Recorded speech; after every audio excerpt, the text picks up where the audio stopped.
And as I announced earlier, we will be discussing the situation in South Sudan. Now I'm joined by Charity Tooze. She's spokesperson of UNHCR here in Washington, D.C. And actually, you just returned from South Sudan. Welcome to the show, first of all. Thank you so much for having me. Yeah, I was in South Sudan for the independence last month. So I had an opportunity to see both the emergency situation on the border as well as the hundreds of thousands of people who've returned home since the referendum in 2011. And some observers are calling the health situation here in the refugee camps a health catastrophe. Is that what you saw there? Did you see a health catastrophe on the ground? I saw our staff and aid workers working incredibly hard with the population. Since then, the rains have become torrential. They are definitely a lethal force. For instance, in Yida camp, you can hardly get to the camps because the waters have swelled to such a degree. We have 60% children in the Maban Yusuf Batil camp that you were asking me about.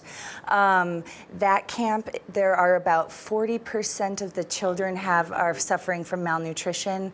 We're seeing about 5 deaths a day of people over 50. So it is at a very, very, very alarming rate. We have health workers who are getting ill. In order to get the aid there, both the food and the medicine, literally people, WFP and various partners have to drop it because by helicopters? Yeah, by plane, because it's so difficult to actually land. And then the trucks are sinking into the black cotton soil. So it's one thing to get the materials there, it's another to actually move them to the camps and then distribute them. This is an area that had no capacity or very little capacity. This was the theater of war. So you don't have local doctors. There's very little infrastructure, so almost everything has to come from the outside.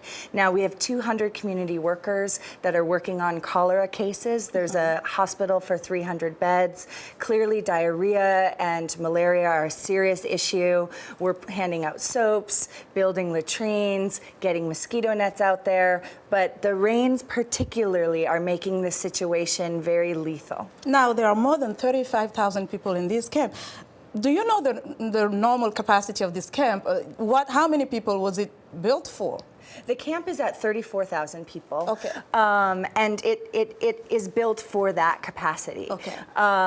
The issue is, again, the actual conditions that the people, including the aid workers, are living in.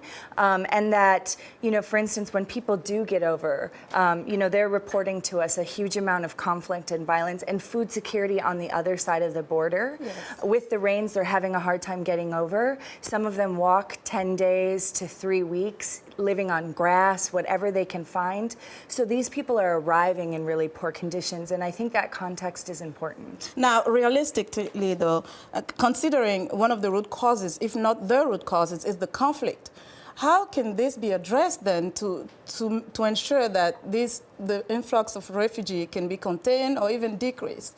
What is the solution? Yeah, I mean, as a humanitarian agency, we, advocate for a political solution. There's no humanitarian solution for this type of engagement. I know that the elders, Desmond Tutu and some other high-level officials have gone to the area recently trying to advocate on behalf of the governments to work on the peace agreement, but it requires a political solution. Absolutely. Charity Tooze, thank you so much for joining us. Thank you for having me. It's good to have you here. And that was Charity Tooze with the UNHCR. She's the spokesperson here in Washington, D.C. And again, that's our Africa Health Network for today. For more on this story and more stories on health, visit us on africahealthnetwork.com.